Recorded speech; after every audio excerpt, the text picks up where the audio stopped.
I didn't know this, but originally, back in the 80s, the new wave band Aha was approached to write the score for a musical version of Peter Pan. But they were swiftly replaced with a more traditional composer after they presented the first song, which went something like this. Take on me. Oh my. Oh, ow, is that 5, 4, 3. CGP Video Pictures presents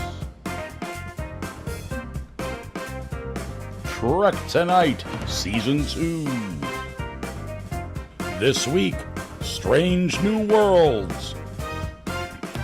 With your hosts, Christopher Pitcher, Leo Byrne-Janicek, and Keith Jacobson. Tonight's review, Subspace Rhapsody. Now live from New York City, Wilmington, Delaware, and Everett, Washington, it's Trek Tonight. Hey there, Trekkers, and welcome back to another episode of Trek Tonight, the penultimate. Am I correct in that episode? Yes. Season 2. Very interesting episode, very different. The Subspace Rhapsody. If you guys have not seen Subspace Rhapsody, you might want to go and turn us off and stream it, because we are going to be doing spoilers. But otherwise, if you have seen it, if you stayed up till 2:15 in the morning like I did and watched it, then hang around and hear what we have to say. Hey guys, how you doing? Good. It's the weather has gotten a lot more temperate since was it last week? Time is a blur to me. I'm like, was that last week or 2 months ago? It's hard to tell. Right. But that is at least I'm sleeping a lot better now that the weather is cooler. Not cool, but cooler. It's more like appropriate for the season. More moderate. So more moderate, exactly. Yes. Keith, how you doing? What's shaking on the other coast? Doing fantastic. We've got a nice, we got our typical Seattle summer going on right here. Sunny, 75 degrees. Add 2 more degrees to that. Once you start getting above 75, people here are going to start bitching about it being hot. So, this light up over here, over my head. I've lived in this house now for six years now, I think. Okay. And admittedly, I don't have this Borg cube sitting up here all the time, but it's been up here for the last 9 weeks, ever since I started doing this show. Yeah. And the light up there is an old-fashioned where you pull on the cord to... Yeah, sure. Saber just discovered now that cord. Yeah, there he goes. I see that. Yeah. Yeah. He's going to assimilate that light. Yes. So if all of a sudden it gets dark in here, we'll know why. Right, exactly. It was funny. I was thinking of you, Keith, because I was watching a Phillies game. I'm a big Phillies fan, and here in Delaware, close to Philadelphia, and they had a moment where they had to cause a timeout, I think, during the game, because a cat got onto the field back by the back wall, and there's this guy with a blanket out there trying to catch the cat, and it just kept getting away from him, and it was very amusing.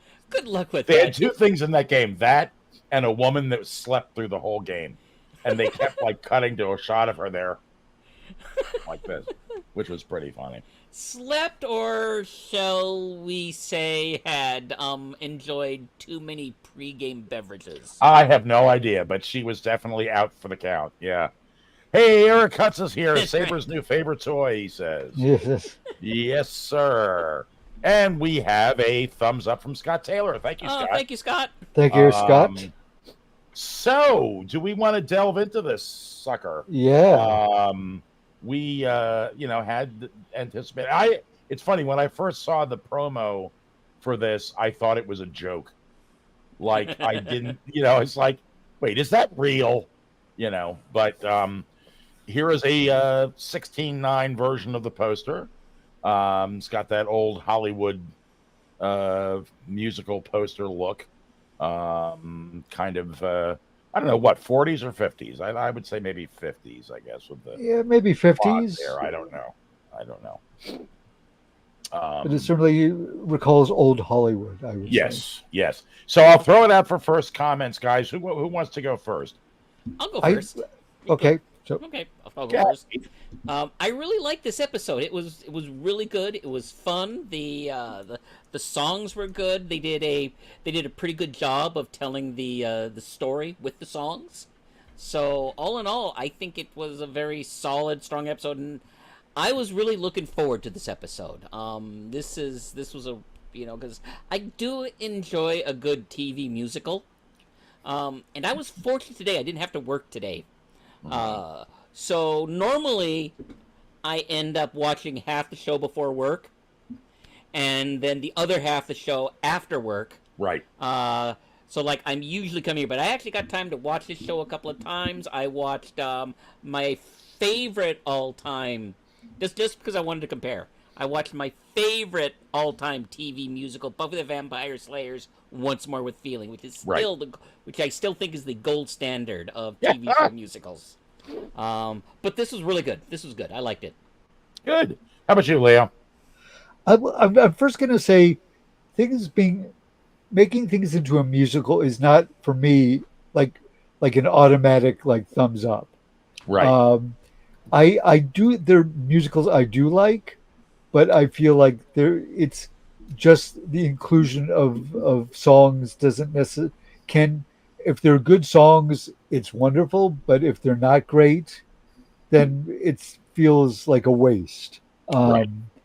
But I have to say that being said, I thought all the songs in this were terrific, and I love the fact that when they sort of are discussing what's going on, why they're all singing is that they're operating sort of they've been exposed to, I guess, a quantum fluctuation in which the laws of musicals apply.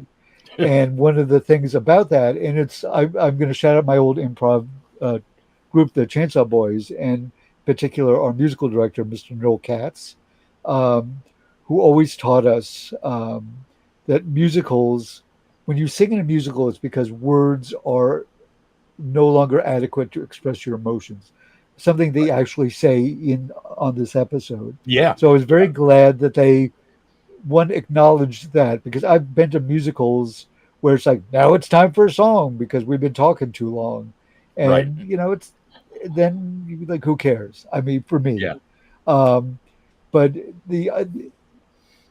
both is, I said I love the songs, but both is a way of pushing stories forward. The idea that people were revealing their deep, dark, not even necessarily dark secrets, but the stuff they keep hidden inside come out in song was like, oh, it's perfect. And they're lucky to have two like trained singers. I'm not saying that the rest of the cast wasn't trained, but Celia Rose Gooding, Uhura, who is a Grammy winner and a Broadway star, and Christina Chong, who is also a singer, also has a background in musical theater. Both of them really knocked it out of the park with their songs. So I adored it. It worked, and it's something that could have easily gone sort of off the rails, and it would have been like, well, this is silly and it's fun, but whatever. But this, I felt, had emotional weight to it, and they actually pushed existing storylines forward through the device of the songs. Yeah. So, it could have, to use the old Happy Days expression, it could have jumped the shark. Yes. And the only critique that I have, because I did enjoy it, was they lead into the concept of transmitting music through subspace, through this subspace rift. Right. And Uhura says, well, let's see if they like the American songbook.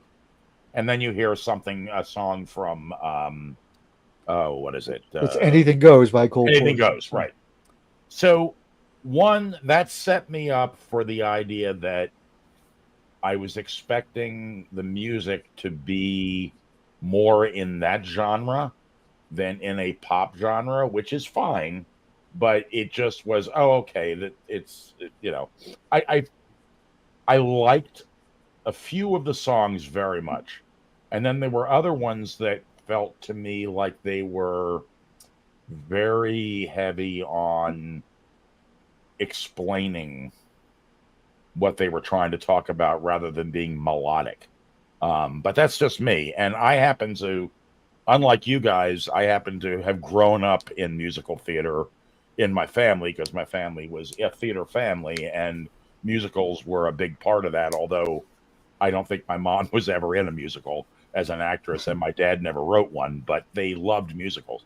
So I grew up listening to cast albums all the time as a little kid because they were constantly playing. And the only other thing that I would have said, and it's just because it was an expectation from the trailer. So that's really not fair. And I don't want to sit there and be like some people and say, well, I would have written it this way, because that's not really what I mean. But I expected it to be about communicating with aliens who communicated through song. So I don't know where I got that in my head, but that was what I gleaned from the trailer. That's what I assumed it was going to be.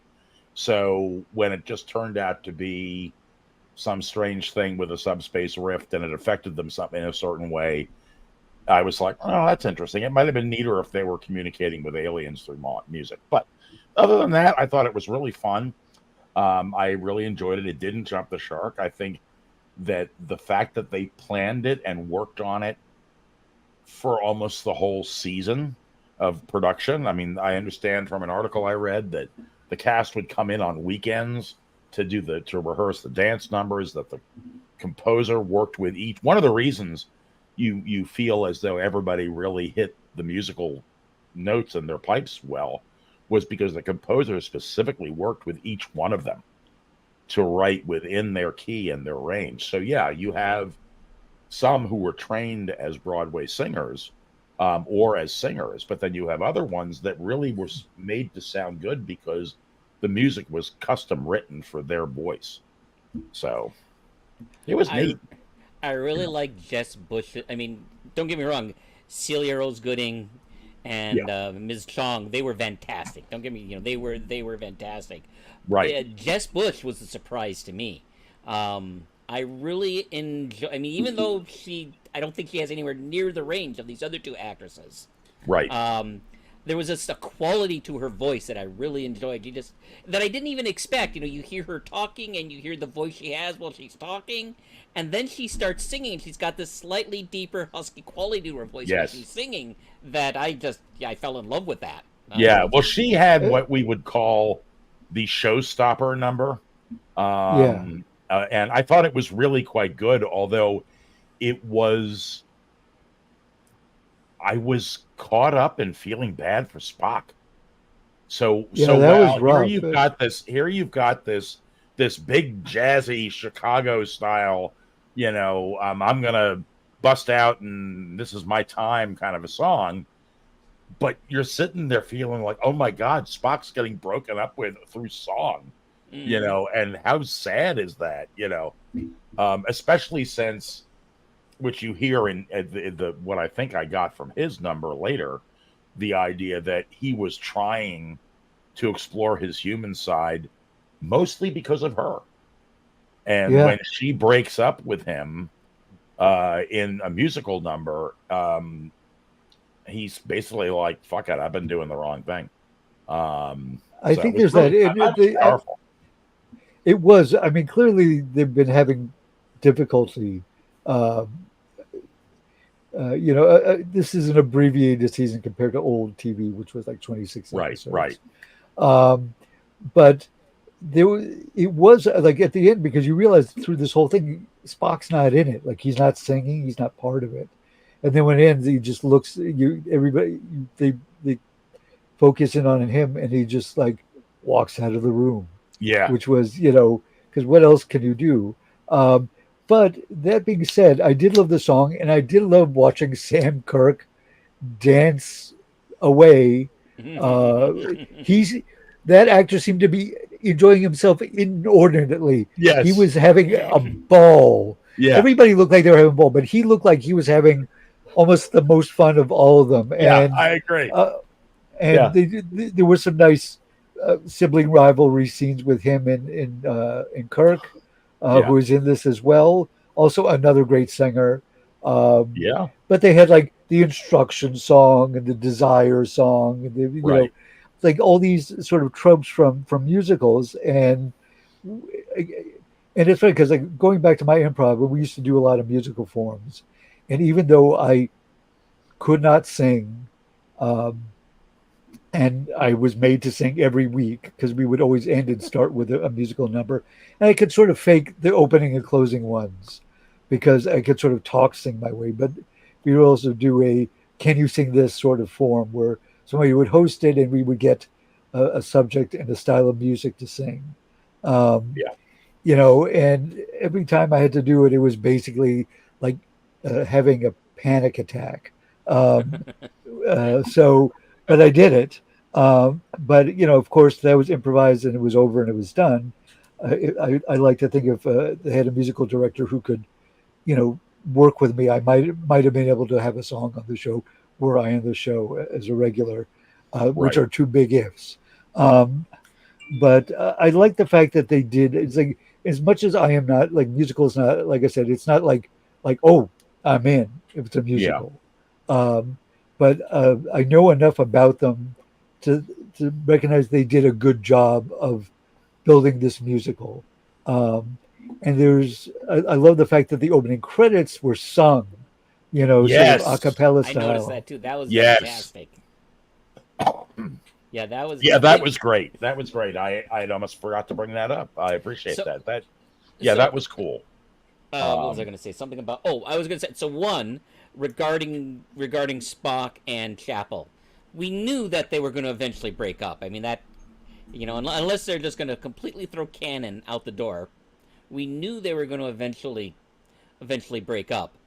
That said, and I know it's probably because of the abbreviated season. I wish we had had at least one episode of them where they were, things were going well between the two of them. You know, uh-huh. we had the initial, shut up Spock and they fall off screen, and Right. who knows what they're doing then. I'm not going to hazard a guess what they're doing when they fall off screen. And then we don't see anything about their relationship for the next episode. And then when we get to the following episode, they're starting to have troubles already. So I Yeah. think it would have been nice to have had at least one episode where at least things were going great before you break them up. Well, and Keith, you make a point, although I guess the reason the breakup in this episode took me by surprise was because I felt as though the issues they were having were directly related to the problem of the day and Mm. not so much to their relationship.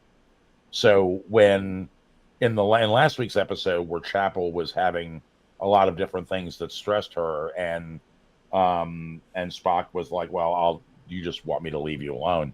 I felt like that was just about what was going on with her at the moment, not about the two of them. I actually think the breakup goes back to Boimler. Right. Because Boimler has that conversation with Chapel in the elevator that essentially boils down to what's Spock doing smiling? He's got important shit to do. Right. Oh, you're the reason he's smiling. And I think yes, it is the problem of the day, but I think Boimler is responsible Well, maybe. The for other that. thing But is, as we know, she's gearing up to go have a right. thing With with Corby. Dr. Corby. So right there, that's going to So derail any relationships so she has with anybody. If we stick to canon, we know that she has a love affair with Corby. And She's do they get engaged. engaged? They get engaged. She Do was. they get engaged? Right. I don't know if that's going to happen in between seasons 2 and 3. Right. Um, but I love the fact that they're putting it in there. I also think part of their problem, sorry, I had to go backstage for a moment. Um, Yes. but I think uh, the previous week's episode, I'm sure you guys discussed it, with her sort of post stress, post combat stress from or PTSD Right. from the Klingon War, and he's trying to help, but he can't really, and because he's not fully human, he can't be like, listen, if you need time by yourself, I understand. Right. I'm here if you need me. He's really trying as hard as he can, but he's not there yet. And that sort of, I think, soured things a little. I don't, Yeah. What I was saying to Keith was that I felt the only thing that made the breakup a little jarring for me was I felt that the issues they were having, like the one you just mentioned, were more about the problem of the day than their actual relationship. But that's just me, you know. it's Um, possible, but I also think I mean, when we take it for granted that, these episodes happen like within a week of each other, which is not right. necessarily, presumably they're doing other stuff that we seeing all the like non-exciting stuff when they drop off cargo to a planet or there's scanning gaseous anomalies, a favorite Star Trek activity, um, especially in the Next Generation, which they seem to Yeah. do it every other episode. But um, I think I had a thought. Now I lost it. But I think it's interesting because like he sees that she got a message from Corby. Right. When he's talking with Uhura, and I like the Uhura Spock dynamic also in this Hmm. episode. Oh She yeah. was she was very caring with him and very Yes. understanding. I mean, she teased him a little, like, "Oh, that Vulcan romance," and then yeah, and then like she realizes like he's kind of in a bad, like things aren't good, and Right. she adjusts course, so to speak. Right. Um, but uh, it's Yeah. the You know. fact that Okay. So there were a she couple does things. she opens the thing up, and instead of like calling him right away, you know, Right. she's celebrating with Sam and Erica uh, in the mess hall or five forward or whatever it's called, Ah. uh, and you know that's he's like, oh, Rat Pack one. yeah, did you forget to tell me because you've been busy, or you know like I think he was justified in being sort of like, what the hell. Yeah, because he was really out of the loop. Yeah. Yeah. All I was saying was so one, having the breakup happen in a song in a musical is the perfect time to do it. I mean, Sure. that is if you're gonna do a musical episode, yeah, and you want to drop something big, I think this was the perfect time to do it. I just was saying I wish that we'd had at least one episode where we got to see Chapel and Spock, or things going well between Chapel and Spock Yeah, I agree. before we break them up. Yeah, I agree. And I think to Leo's point, which he brings up periodically, is if we had a 26 episode season, you probably would have.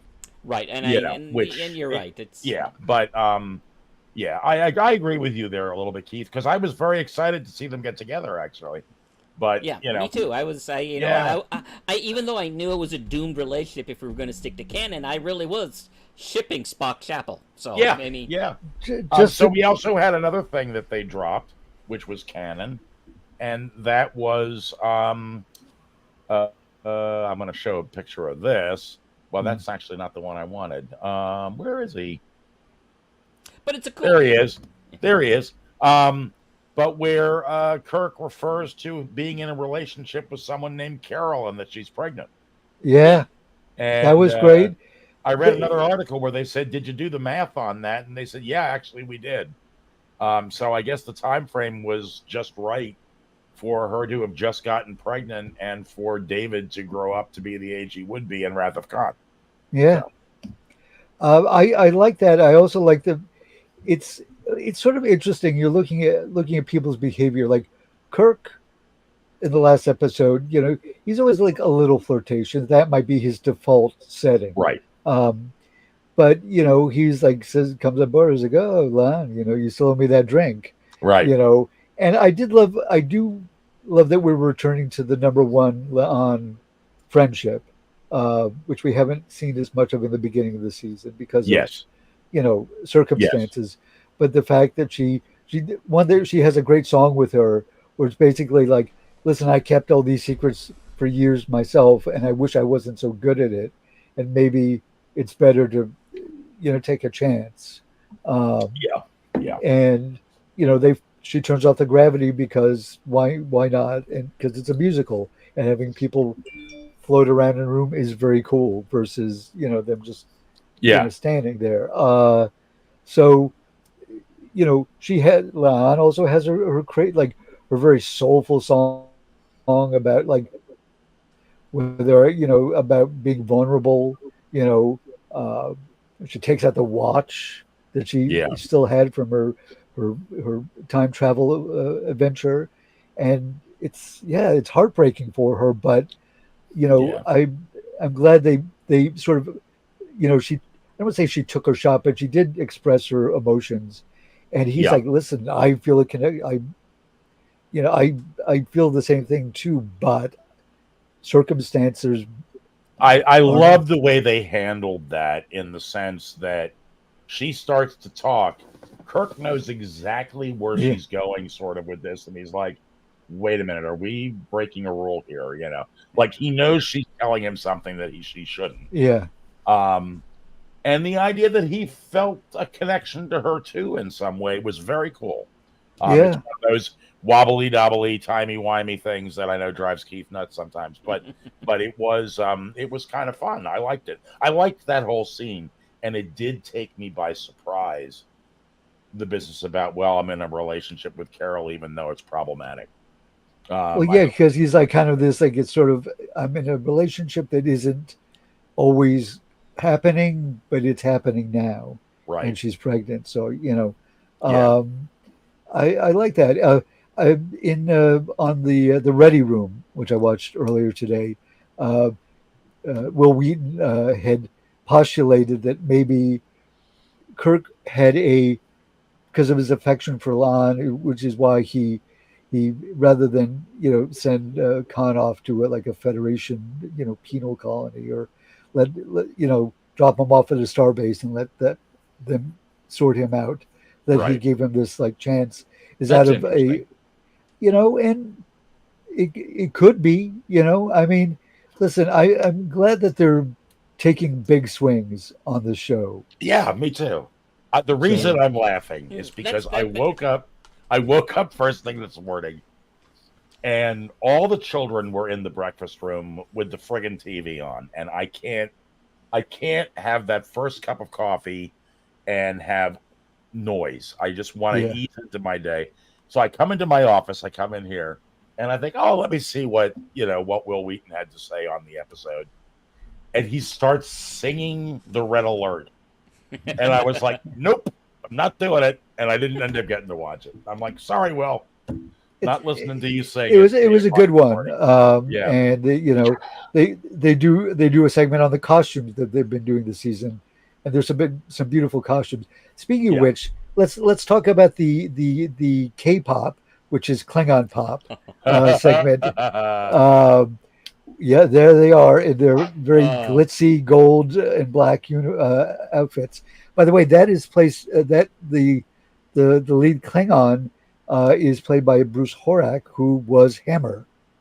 So oh, Oh, there you go. Cool. neat. Cool. Yeah, as I Hammer. understand it, they actually filmed. I said this in the green room, and I'll yeah, say it again for our audience. They filmed two different Klingon numbers. The one we saw, which was, as they described it, a boy band thing, and the other one was operatic, which also made sense. And that's what I liked about the K-pop thing, even though I thought it was a little over the top, was that I was expecting the opera. Right. So it gave me something different because I wasn't expecting that, and then all of a sudden you got that. But I yeah, did like it because I think opera, because the Klingons were like, this attack on our honor, and be like, what has been going on there? But it's interesting because it's this sort of subspace quantum, Improbability field. yeah, improbability field is operating on based on Earth musical sort of laws, right. and not necessarily Klingons. Because I think if Klingons started singing opera, they seem to love opera. Although I would have given some good money to see some Klingon acid punk, Well, as I mentioned will on Lower guarantee, Decks. yeah, I will guarantee you that it will be on a blooper reel or a deleted scene reel for somewhere, Oh whether it's on a yeah, Oh DVD yeah, set or not, because they when they did next film it. They filmed both, and then they looked at them both and decided which one to go with. So, I yeah and think the they made guy the in the right article, I've choice. forgotten who it was that was being interviewed about that, said the opera thing was just as good, but they just decided to go with the boy band thing. Oh, I like the boy band. I like their dance moves. I love the fact that it was just sort of like yeah they Yeah, were it was funny. so, it was very funny, and it made me smile. Now also let's talk a little bit about Pike and Captain Battelle, Oh who yeah, finally gets a first name, Marie, yes, which and she calls him up because the beginning of the episode they're planning a vacation, and she's like, "Oh, we could go here. I know you like, but we can go to the Glass Islands. There's a lake. You like lakes, other things." He's yeah, like, "Listen, can we talk about this a couple of days? I'm kind of like slammed." And you find out that it's too touristy for him. He wants to go yeah. camping, and they have this almost like country music sort of duet back and forth, um, where they keep singing about how they should take this in place private, but they're on the bridge, and right. everybody's just like frozen, sort of in embarrassment I and thought that was just marvelous because it's like they're having this whole personal number in front of everyone on the bridge, and who cut the signal? Ahura? no, it was Laan, Oh, Lahan. uh, who almost just before this described the situation as being a security Right. risk. Yeah, here she is. Um, She's talking to him about it, and yeah, that and yeah, he's like, I don't know if that's really that. He says, I don't want to, but he was just like, what just happened? And yeah. because these things just start playing. I love the duet between Kirk and Una. Oh, There's Kirk again. there he is. Yeah, there he Wrong is. guy with his hand out. Yeah, Yeah, yeah. I love the Una and Kirk because it was like an instruction song, like Right, how do you be a good first officer, right. and they're waltzing down the corridor of the bridge of the Enterprise, and it was terrific. It was delightful. They both seemed to be having a great. Also, everybody looked like they were having the best time of their lives. Well, apparently they really enjoyed doing this. Everybody enjoyed doing it. But the other thing that was neat, great musical comedy, little trope there. You have the two of them doing the instruction video, Yeah, and then they dance together. yeah, And then you've got the other person who's in love with the guy yeah, watching it and getting jealous over it. yeah. So, yeah, there was a lot of little musical Yeah. theater touches that were nice. Um, Again, I'm going to go back and watch it again because Gina hasn't seen it, and I only got to see it once. So some of the music may grow on me. When you talked about Vaughn's ballad, Yeah, that's one of the ones that I felt was very talky and could have been stronger musically. But that's just me. I would have loved a real power ballad there, and it wasn't quite that for me. But um, it I'm was trying one to of think. those I want songs. And again, Yeah, having done a lot of improv musicals, and I used to do an improv performance workshop, and even after, and we would do shows every other week. It would be 10 weeks. Every second week was a show, right. and I did a lot of those shows. Even after I stopped taking classes, my old instructor asked me to come. Me and Miriam Sirota, another member of the Chainsaw Boys, and we were sort of like the ringers because we were more experienced, and we'd be in there, Sure. and just to give a little extra oomph to it, and we used to do these musicals, and we get a subject like cheese, and the opening song would invariably be cheese, cheese, cheese. We're making cheese. And it was, I mean, Yeah. it was they were terrible. Yeah. I was part of these. I can tell you how terrible they were. Yeah. Or shoo, shoo, shoo, whatever the thing was. It was Yeah. like, Yeah. So Shoes, glorious shoes. Yeah. you're already 10 times better than any opening with that. But I always so think, not to interrupt you, Lee, but I've got to give a shout out to improv groups that can do music well. Because I always think it's really impressive when people can come up with lyrics to music like off the top of their head. I always think that's fantastic. it is. I mean, I'll give you a It's a secret. real talent. It's a real skill. It's one I'm not especially good at, but there are musical forms where you do it. There's a pattern. You already know that it's going to be an AABB rhyme, and Right. you just have to, For me, I always work on like, where's the joke? There's the joke, and I reverse engineer it from there. Uh-huh. But even that, the last show I did with my old group, Chainsaw Boys, we did a reunion show a number of years ago, and we were doing one of our original musical numbers, and I came up and I started singing, and I realized I just fucked up so bad, like I just fucked it up, and then I just went like boom, boom, boom back into the line, and I actually got a much bigger laugh than I think I would have got for my joke. Right. That's funny. But I loved Spock's opening song when he's like, I'm singing, like he's talking, like he's narrating what he's doing, and then he's like, and I'm singing, and that sort of sets it off, like, yes, around the ship. So many great songs. I love that too. I love the refrain of apologies. Yeah, that comes from him, because the way he sings apologies is very Vulcan or very Spock. Yeah, right. But then it ends up resonating with other people. Yeah, you hear Una sing it. You hear a bunch of other people use that same refrain, which I thought was pretty cool. I think my favorite songs in this was that very first song. I mean, right. That very first song by Spock, and then Chapel's song.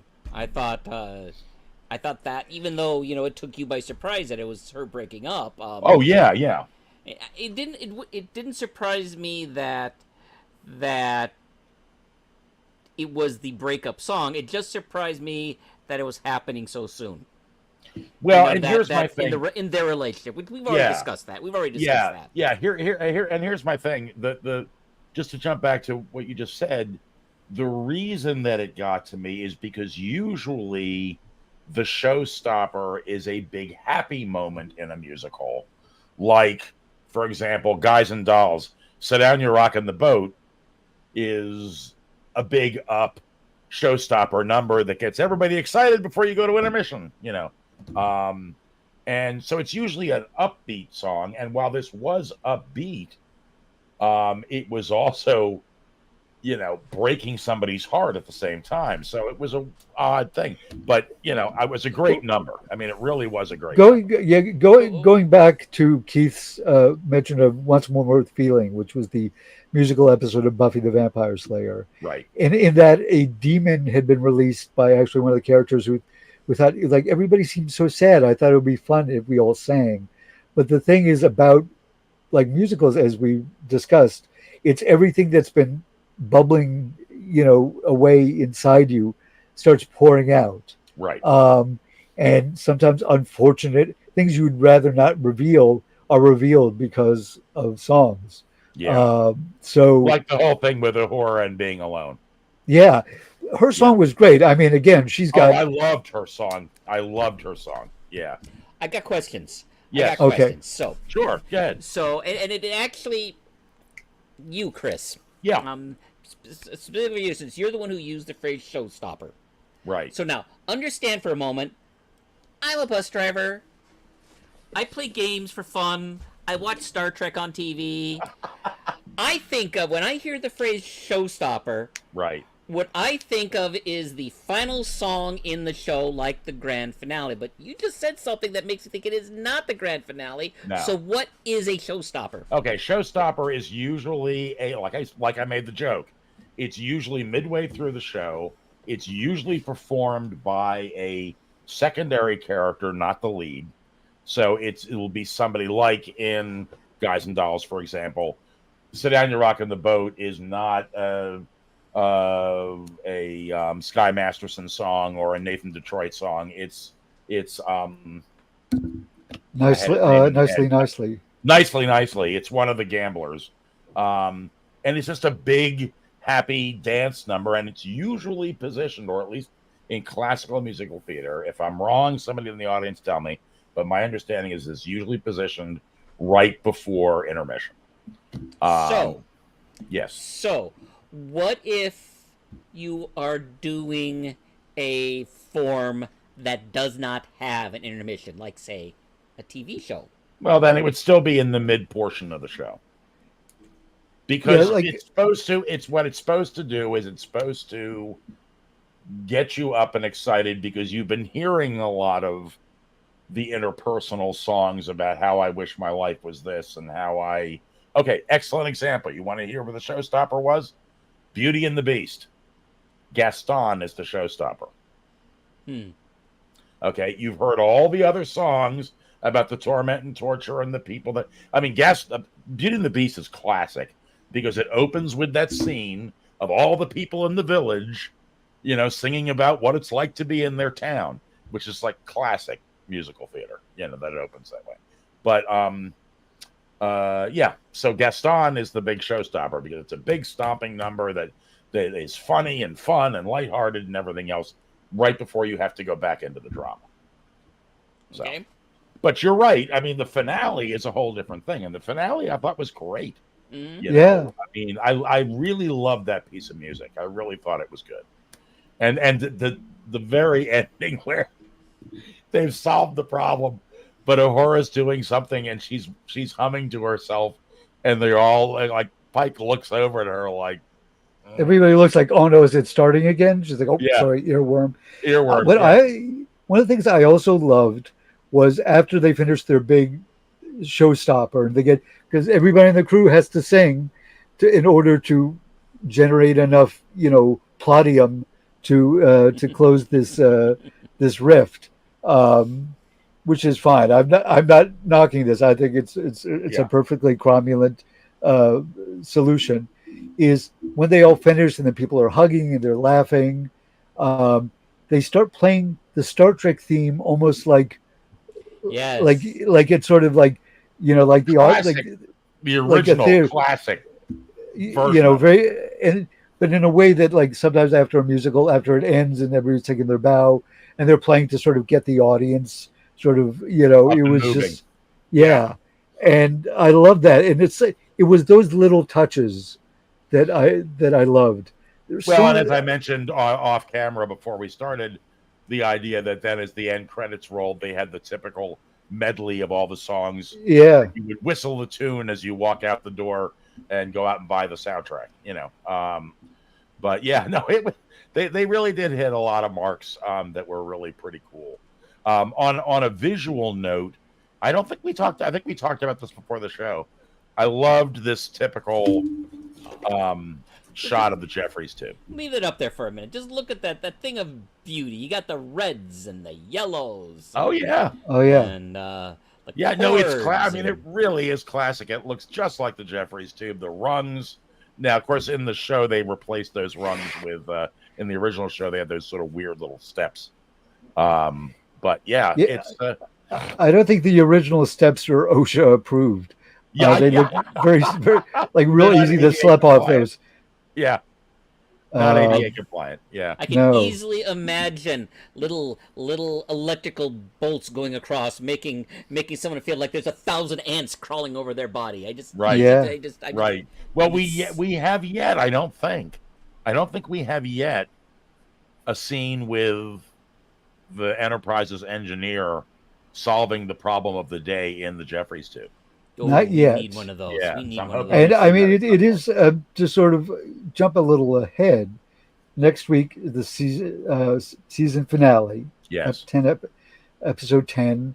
I believe this is going to be a Gorn episode, from what I because we saw those Gorn ships in the trailers, and I think that's going to feature very heavily into this It has episode. to. And So Maybe they're I'm going to eat Pelia.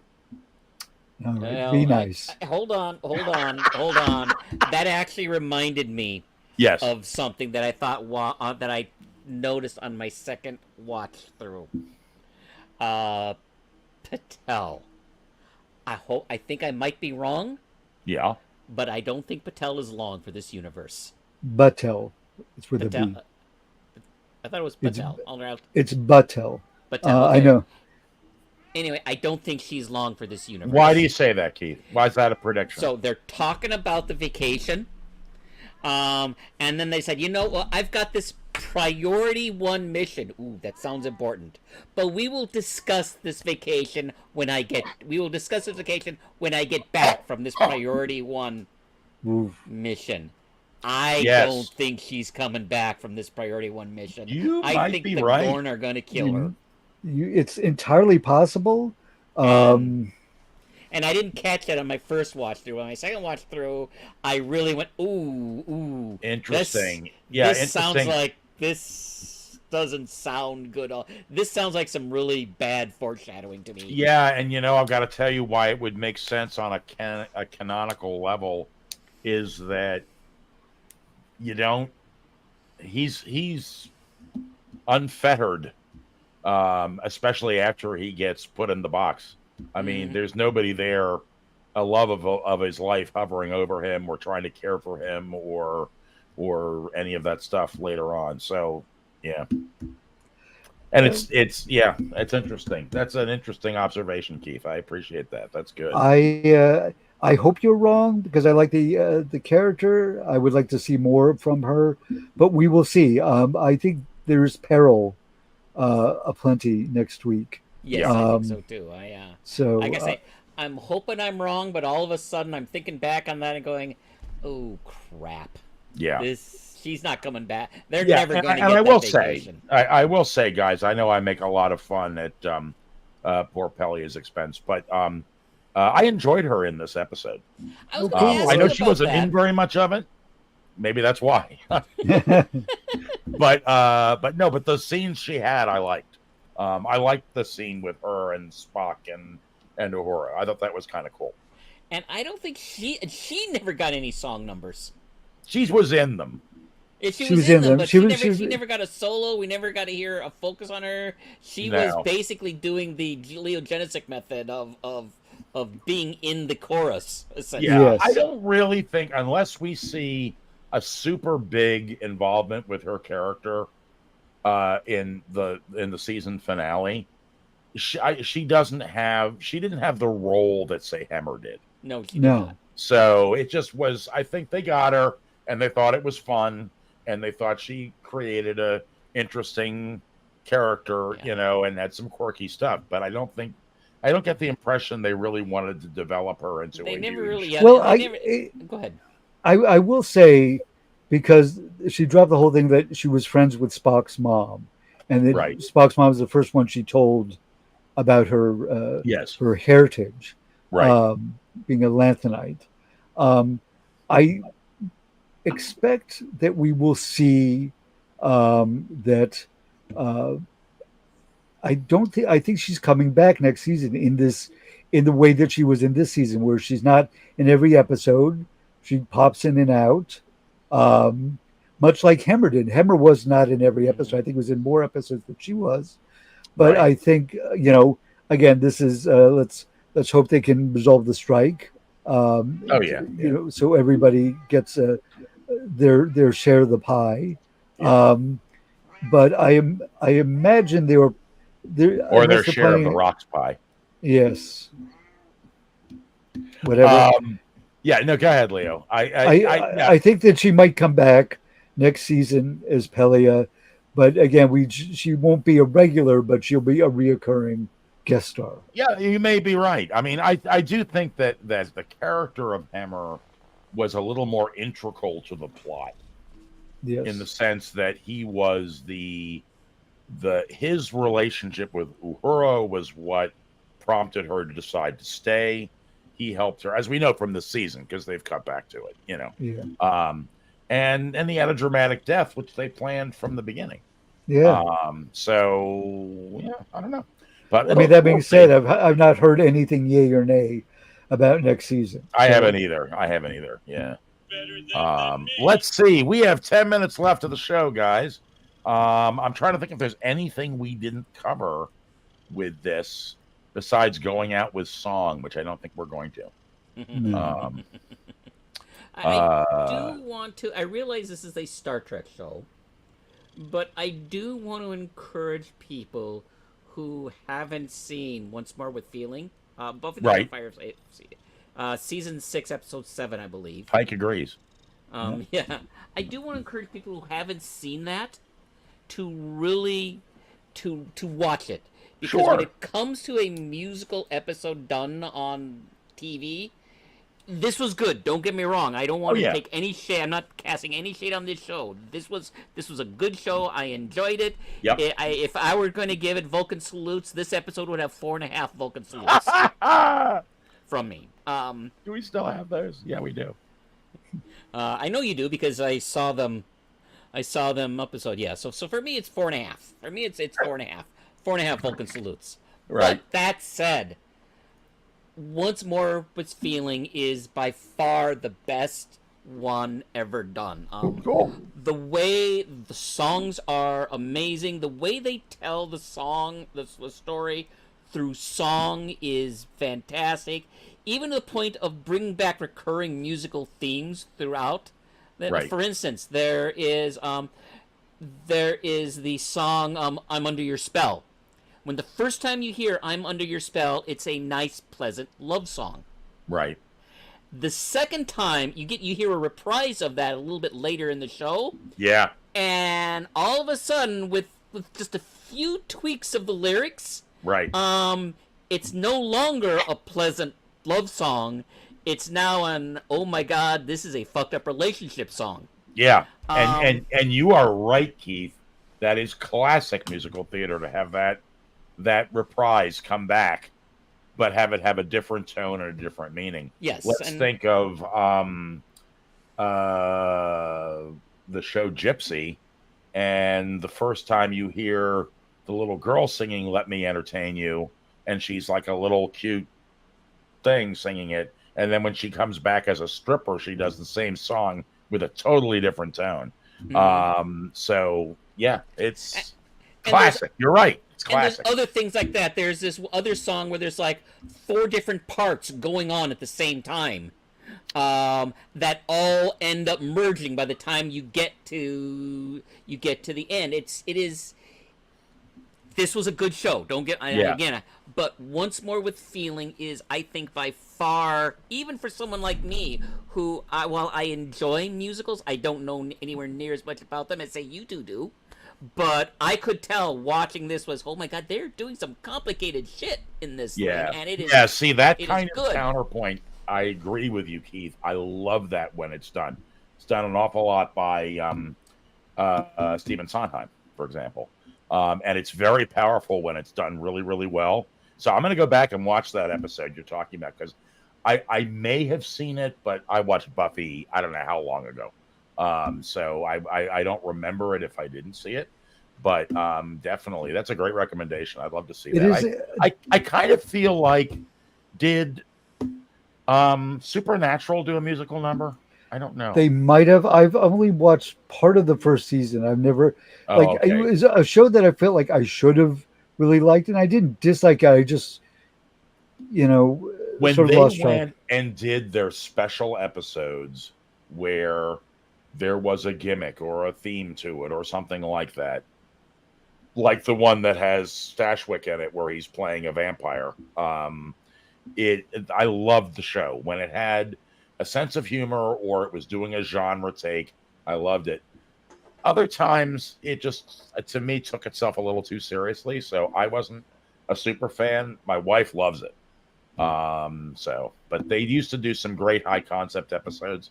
The Magicians also, the show The Magicians would do musical episodes, although they were more jukebox. They would do pop songs. Right. They weren't doing like original songs for the show, but they were still like fun.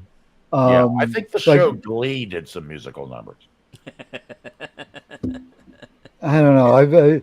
That doesn't sound like what that show would be It about. doesn't. No, Uh, maybe I'm wrong. Maybe I'm wrong. uh, but actually, the person who directed this episode also directed. Speaking of Glee, the crossover episode with the Flash and Supergirl. Both of those actors were on Glee, Right. where they were fighting the Music Meister, and they both of them loved to sing, and it was like, it's one of those shows where like they wish they could be singing in every episode, but they were like, we'll do a special musical episode, and it was Right. directed by the same gentleman. And I So watched that episode. I thought it was a good episode, but it's again, like I say, I compare everything. Whenever it comes to a TV musical, I always compare it to Once More with Feeling. And There you go. it is. I mean, it's musicals are. Listen, just doing a regular stage musical is a challenge. Right. There's a lot of work that goes into it. There's a lot of writing and rewriting, and maybe changing things as you in production because of the actors. Either be like, oh well, this person has now more range. Maybe I'll change the arrangement or whatever. Right. I'm guessing. What the hell do I know? Anyway, but doing it doing a TV show is also like a huge challenge, but in a different way. But you're layering on the challenges of doing a musical onto a TV show, which is complicated enough as it is. Right. So, but I listen. I thought they did an excellent job with Subspace Rhapsody. I applaud them for doing it. I thought it was a great thing. And again, when I was first watching it, it was first on. Spock starts singing, and I just had a big ass smile on my face. Yeah, me too. I was just like, you know what, this show really takes some chances and really is doing some neat things to add to the Star Trek, universe. I think it I was agree. somebody. I think it was you, Leo, who said that a musical is not an automatic like for you. No, it isn't. I mean, some people were like, "You want to go to a musical?" Like, you don't even know what it's about. But like, I'm there. I have friends who that's all you have to say is musical, and they're like, "Let me go. Let's go." Yeah. And for me, I mean, there's certain musicals that I have a great affection for. Like Camelot is one I'm very fond of, especially because I'm a big King Arthur. I don't want to say fan, but I was like, Right. I've always enjoyed those stories quite a bit. Yeah. I've read a lot of the books that they're based on. That sort of, I was like, oh, a musical about something I really like. Okay, I'm in. And it's funny because I don't remember I still actually have the vinyl album. There was a show, I think it was either called Magic or The Magic Show with Doug Henning back in, I want to see the 70s. I remember that. And I did get to see that. And David Ogden Stiers, who played Charles Winchester on MASH, or Spamalot. Spamalot was the last musical I saw in a theater. Spamalot was the last musical I saw in a theater, and that was there you go. That was easily 20 years ago. I think. I know. Anyway, maybe more. Anyway, whenever Spamalot first came out, and I heard they're bringing it back. I was reading about that. Oh, neat. Anyway, so I think that it's if you do it well, like I said, like they didn't like let's put in a song now because it's been going on too long without a song, and there are a lot of musicals like that. Uh-huh. And for some people that's enough, but for me it's like I do appreciate the idea of like these are when your emotions are big, you have to sing about what you feel. That's right. What they should. And it's ironically my Noel Katz, who you heard me mention earlier, has composed quite a few musicals and was our musical director. He's like, he doesn't like science fiction. He's like, it's just ridiculous. I'm like, musicals, people just start singing for no reason whatsoever. That is more fantastic than any robot or spaceship or wizard that you could imagine. That is, that is fantasy. Hey, Leo, that music. It made me think a wizard sung it. Yeah, a wizard sung it. Yeah. Anytime something like that happened, a wizard sung it. Yeah. For musical fans who disdain science fiction and fantasy, you're living in a fantasy. That is a fantasy. Music appears from nowhere, and everybody who's just doing their life, they're having their life in the background, starts singing and dancing with you. Yeah, Like it might as well be a wizard having cast a spell on somebody. exactly. So Well, although you I know, do have to tell you, in my house we sing a lot, and one of the things that my children do, which they picked up, of course, from me because I'm a weirdo, is singing whatever you're doing. And we will do this just for humor's sake and walk around the house, and I'll just start singing about, no one put the milk away, and it's usually how I get a wise ass point out to people, that I yeah. want to put the milk Well, what I away. was going to say was, yeah, I'm kind of in the same way with you. Although I really this season, well, hell, Strange New Worlds. Now that season 2 is winding down, Right. or winding up to its grand finale, shall we say? Yep. They have taken, somebody, I think it was you, Chris, said they've taken some big swings. Yeah. And they pretty much, they haven't whiffed on anything. There has not really been a bad episode. No. I still think my favorite episode is Those Old Scientists. That is Yeah. a straight 5 or 6 of the, I mean, if the Oh, scale yeah. No, tops that out was a at great 5 of these, episode. but, Yeah. but that said, I mean, and when I heard they were doing a musical episode, usually when I hear a show say that they're doing a musical episode, I go, "Ooh, okay, I hope it's good. I hope it's Yeah, good." right. Yeah. But when I heard this show was doing a musical episode, they've just done so well that I think, and bring it on, I'm all there. I'm looking forward to this. Ba ba. Yeah. You guys were right too. I love the fact that I always enjoy it when the production design changes even slightly the opening credits based on the theme of whatever that episode is. Other great example in Enterprise, in The Mirror Darkly, when they changed the whole opening Yeah. to make it look like it was from Oh. the Mirror universe. Fantastic choice. Indeed, yes. Very So much we saw that with these old scientists where they animated it, and in this week where they did it all a cappella with singing, which I thought was great. A little like the Pentatonics, that group that does all the a cappella. I don't know. I didn't know if it was somebody special. I don't know who did it. But you know that group. It's like I know 4 men and a Pentatonics. woman. Pentatonics. Right. And if you ever see some of there was a Christmas one they did, which looked like vampires doing a Christmas, because they're all just like kind of dressed like they were like doing a LARP of the Vampire the Masquerade. Yeah. But it was a Christmas song, and you're like, okay, what's going on? I gotta look for that one now. Yeah, I Look gotta for look it. for that It is kind of, it's unique. Let's put it Yeah. that way. They're very talented. I'm not trying to knock anybody, but I'm like, yeah. Oh, yeah, I'm like, okay. I read about it. I was like, let me check that out. I'm like, yep. Oh, I've that's- heard some really they've got entertaining some- a cappella groups. Yeah, Pentatonics is great. They've got Yeah. one of the best renditions of Hallelujah I've ever heard. Neat. from a deli All right, owner that's a guys. rave. All right, guys. I don't know. We're past the hour. But next week we come back for the last episode. I'm going to remind everyone that we're going to take a little break in between so that I can get my equipment repaired, which is part of the reason. I don't know if you remember a few episodes ago, I said my laptop the screen is a mess, and it takes at least a week or so to get them to repair it. So I would have had a problem doing a show. So I think we're going to take a little break. We might surprise you and pop back in if I can get my equipment fixed. I'm going to do it right away. So, and also we're also working on another project, which we're not really ready to talk about. Leo and Keith and I and a few other good friends are working on another project. So I got to have my computer for that too. Yeah.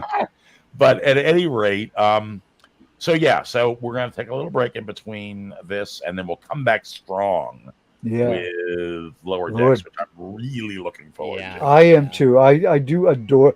I love them both. Strange New Worlds. It seems very much like an old school. Like it's just like old. It's like original series Star Trek, but like polished to a high sheen. Like, you know, Yes. it's I'm now stumbling over my words. Whereas the old show is, as much as I love it, there's some low cards in that hand. Yeah. You know, Yeah. Spock's brain, and so on. But each one of these is crafted beautifully, and they take their time to do it. Um, and I'd rather have 10 excellent episodes than like 26 episodes, half of which are really good. The other, Agreed. a quarter Agreed. are like, and then Yeah. some dogs. It would be nice though if they could get out of the habit of a 10 episode season and maybe give us a 15. Listen. I will never argue for less Star Trek, but again, uh, Yeah, I know. they're I'm just like not I sure said. where the 10, the magic number came from of saying, well, we're doing 10, There were some that were due 8. Yeah, I I remember mean, they're some streamed eight episode seasons the too. Disney recently did Secret Invasion, which your mileage may vary. There's some interesting bits in it. It doesn't. I'm not sure it completely works. Right. But I'm a Marvel completist, and I will watch all the Marvel shows Oh, that they sure. throw at it. Sure. Um, but that was only 6 episodes, and they weren't necessarily all the same length. Some were shorter than Right. others, some were longer. I think that was true with Mandalorian, right? Some of those were Yeah. different lengths. Yeah. Yeah, and this past episode was maybe the longest one of the season. I think Uh-huh. that the season finale might be shorter by like a minute or two, but it's also going to be slightly longer. Yeah. So, and that's, although it's interesting in this, you still watch Strange New Worlds. There are act breaks in the traditional broadcast TV structure, unlike other shows. I remember watching, other than my last rant, uh, uh, Disenchanted, which is done by Matt Groening, who did The Simpsons, Futurama, Right. and that was done directly for Netflix. And it would be about a half hour or so, sometimes a little longer, And I was watching it, and I'm like, there's something feels slightly off. Not that I wasn't enjoying it, but it was it's because it didn't have the act breaks for commercials. It was not built in the way Futurama and The Simpsons are. Yeah. Even if you're just watching them straight through on streaming. Yeah. It does. It lets them do a little more. Like they don't have to like fill that time up with commercials. They can put content in, but it does feel like a little jarring because your brain is wired for. I know everybody kept telling me structure. I needed to watch that, and I never ended up watching it. It's still on my list of things. I think it's worth watching. And the new season is actually dropping. I think beginning of next month. And we have new Futurama is now Futurama. returning. We got new Futurama. Yeah. And we have Clone High that came back too. So I never saw the original, so I don't. Oh, Leo, you got to go back and watch the original. I love it. I mean, it's really strange and funny, but I thought it was really good. So, any rate, guys, I'm going to roll us out of here. All right. Everybody have a fantastic week. Bye, everybody. Thanks for watching. Yeah, thank you for watching. Don't forget to like and subscribe, and we will see you next week for our last episode of the season. All right.